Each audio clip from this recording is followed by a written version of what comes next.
नमस्कार दोस्तों, स्वागत है आप सभी लोगों का एक बार फिर से। दोस्तों, आप सभी लोगों के मन में हमेशा ये प्रश्न होते हैं कि गुरुजी इस वर्ष नवरात्रि में हमें कुछ अच्छा जानकारी बताएंगे जिससे हमारा कल्याण होगा। देखिए, सभी लोगों को बताना चाहूंगा, आप सब लोग नवरात्रि में माता रानी की खूब पूजन पाठ करते हैं, माता रानी की खूब आराधना करते हैं, खूब सेवा करते हैं, लेकिन इनके बाद भी आप सभी लोगों से एक छोटी सी गलती हो जाती है कि माता रानी की पूजन पाठ करने के बाद जो बचा हुआ भस्म होते हैं अगरबत्ती के, उन्हें दोस्तों आप सब जा करके नदी में विसर्जित कर देते हैं। सबसे बड़ी यही हमारी गलती है। दोस्तों, हम सब माता रानी की पूजा करते हैं और माता रानी हमें प्रसन्न होकर के प्रसाद देती। कौन सी प्रसाद देती? जो अगरबत्ती के भस्म है वो माता रानी का प्रसाद होता है। जो गोबर की कंडे जलाते हैं हम दोस्तों धूप दिखाने के लिए, जो भस्म होता है वो माता रानी का प्रसाद होता है और इसी प्रसाद को हम सीधा जा करके नदी में विसर्जित कर देते हैं। यही दोस्तों सबसे बड़ी हमारी गलती है। तो दोस्तों, अगरबत्ती की भस्म का क्या करें, अगरबत्ती के भस्म से क्या क्या लाभ होता है और नवरात्रि के बाद अगरबत्ती के भस्म हमारे कौन कौन सा तकलीफ को मिटा सकते हैं, सारे जानकारी इस वीडियो में बताऊंगा। तो दोस्तों, आप सभी लोगों को इस वीडियो को ध्यान से देखना, ध्यान से सुनना भैया, आधे बीच में छोड़ करके नहीं जाना है। हमेशा अभी से नहीं, मैं हर बार वीडियो में बोलता हूं, अधूरे ज्ञान हमेशा खतरनाक होता है। तो वीडियो को ध्यान से देखिए। अगर आप भी माता रानी को दिल से मानते तो कमेंट बॉक्स में जय माता दी अवश्य लिखना। देखिए, जो अगरबत्ती का भस्म होते हैं दोस्तों माता रानी के समीप में जलाने के कारण या माता रानी के श्री चरणों में भेंट करने के कारण ये सिद्ध होते हैं, जागृत होते हैं। अगरबत्ती के भस्म, गोबर के कंडे की भस्म, धूप इत्यादि जलाते हैं, जितने ही सारे भस्म ये स्वयं सिद्ध होते हैं। नवरात्रि के 9 दिनों के दौरान माता रानी के समीप में जो भी वस्तु को रखे वह सिद्ध हो जाते हैं। और दोस्तों, जो भस्म होते हैं सभी प्रकार की दुख तकलीफों को मिटाने में समर्थमान होते हैं। तो भैया, इसे नदी में विसर्जित करने से पहले 100 बार सोचें। और आज मैं आप लोगों को इसका जो 9 लाभ बताऊंगा, जो धार्मिक प्रयोग बताऊंगा, ये प्रयोग आपको आगे जीवन में अवश्य ही काम आएंगे।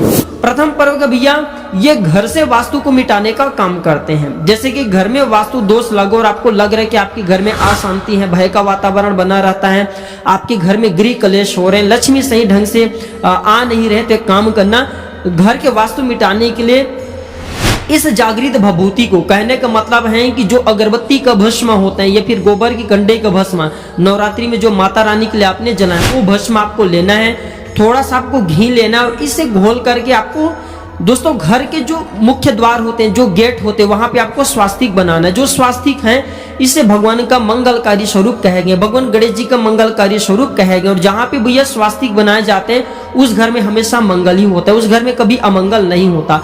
तो सिद्ध चीजों का प्रयोग करके, जैसे कि ये जागृत भभूति स्वयं सिद्ध होते हैं, इसलिए सभी प्रकार के कष्टों को दूर करते हैं। अब इसका दूसरा प्रयोग सुनिए। जैसे कि दोस्तों घर की अन्न भंडार पे, जिसे हम रसोई घर बोलते हैं, वहां पे अगर इसे श्रीम लिख दे, इसे अगर श्रीम लिख दे तो दोस्तों आपके घर में कभी भी रसोई भंडार में दोस्तों अन्न धन की कमी नहीं होगा। एक काम करना, इसके छोटे छोटे भभूति का छोटे छोटे टीके आप अपने घर के अन्न भंडार पे, आप अपने घर के जो छोटे छोटे बर्तन है जहाँ पे आप सामग्री डालते हैं या फिर आप कांच के बर्नी रखे, वहां पे भी छोटे छोटे टीके लगाइए। तो जो आपने उसमें वस्तु रखे हैं वो वस्तु आपको बहुत ही ज्यादा फलीभूत होगा। वस्तु को मतलब जैसे धनिया रखें तो धनिया सबको घर में फलित होगा, नमक रखें वो नमक से लोग रोग ग्रसित नहीं होंगे। अर्थात ये छोटे छोटे उपाय आप जो है अवश्य करें। इसके बाद भैया, थोड़ी सी इसके राख घर परिवार में जैसे जो लोग बीमारी से पीड़ित हैं उसे खिला देना। आप इसे थोड़ा सा स्वयं नवरात्रि के बाद खा लेना। तो जो लोग बीमार से पीड़ित हैं उन्हें थोड़ा थोड़ा खिलाना शुरू करना, तो गंभीर से गंभीर बीमारी भी माता रानी की कृपा से ठीक हो जाएंगे। और स्वयं खाते तो अगर आपके जीवन में कोई परेशानी आ रही, जैसे ग्रह नक्षत्र के पीड़े, वो सारे दूर हो जाएंगे। इसके बाद दोस्तों, इसके चौथा प्रयोग है, थोड़ी सी राख अगर धन के साथ में रखे, जैसे आप जो है गले हैं, पर्स हैं, धन पेटी हैं या फिर व्यापारी स्थान है जहाँ पे निरंतर आपके कारोबार चलते हैं, वहां पे इसकी थोड़ी सी राख धन पेटी में रखिए, व्यापारी स्थान में रखिए। देखना ये राख दोस्तों आपके लिए कुबेर की कुंजी की तरह काम करेंगे, अर्थात दोस्तों आपके धन में बढ़ोतरी कराने का काम करेंगे। ये जो भभूति होते हैं, जागृत होते हैं भैया, शक्ति से संपन्न होते हैं और अनेकों कार्य जो आपके हैं उसे सिद्ध कर सकते हैं।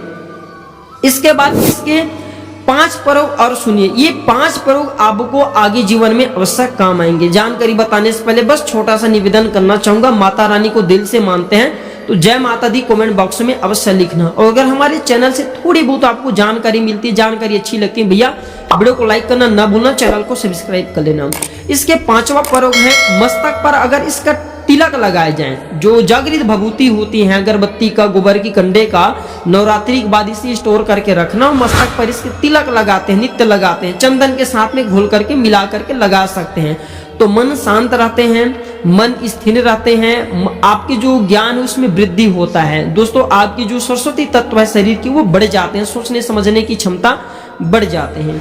इसका छठम प्रयोग है भैया, अगर किसी को नजर दोष लगा हो, घर पर में जो छोटे बच्चे होते हैं, पशु होते हैं, उन्हें नजर दोष लग जाते हैं, तो अगर भैया किसी को नजर दोष लगे हैं या फिर नकारात्मक शक्ति का भय सता रहे हैं, आपको लगता है कि घर में आपके नकारात्मक शक्ति हैं, भूत प्रेत इत्यादि बाधाएं, तो एक काम करना, ये भभूति आप अपने घर में छिड़कना।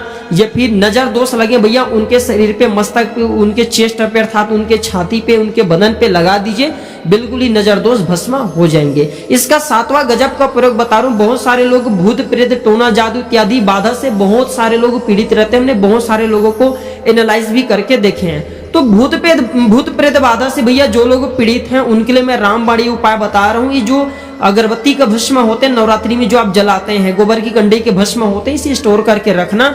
और जो लोग भूत प्रेत बाधा से ग्रसित हैं उनके मस्तक पर इसे लगा देना, तो तत्काल भूत प्रेत इत्यादि बाधा छोड़ करके भग जाते हैं।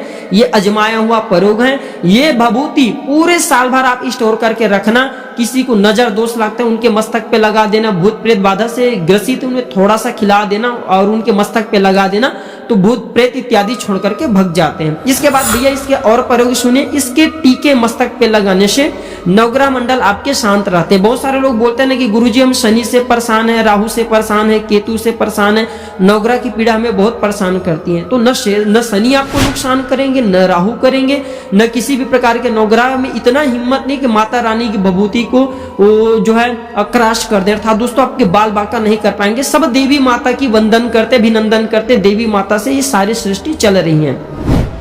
इसके बाद भैया इसके नौवां प्रयोग सुनिए, गुप्ता प्रयोग बता रहा हूं। वैसे ये प्रयोग नहीं बताना चाहिए, लेकिन आप सभी लोगों के जानकारी के लिए, आप सभी लोगों के मन को शांत करने के लिए जानकारी बता रहा हूं। ये गुप्ता प्रयोग है दोस्तों शत्रु नाश करने के लिए। हमने बहुत सारे ऐसे लोगों को देखे हैं जो कि निरंतर बेवजह किसी को नुकसान करते हैं, बहुत ज्यादा परेशान करते हैं। हमारे सब्सक्राइबर लोग बहुत सारे जुड़े जिन्हें कई लोग बहुत ही ज्यादा परेशान करते हैं। उन लोगों को बताना चाहूंगा, अगर ये जो भभूति होते हैं, अगर ये भभूति हिलिम बीज मंत्र से, हिलिम माता काली का बीज मंत्र है, तो हिलिम बीज मंत्र से अभिमंत्रित करके अगर शत्रु के घर में आप फेंक देते हैं तो उनका सर्वनाश हो जाएंगे।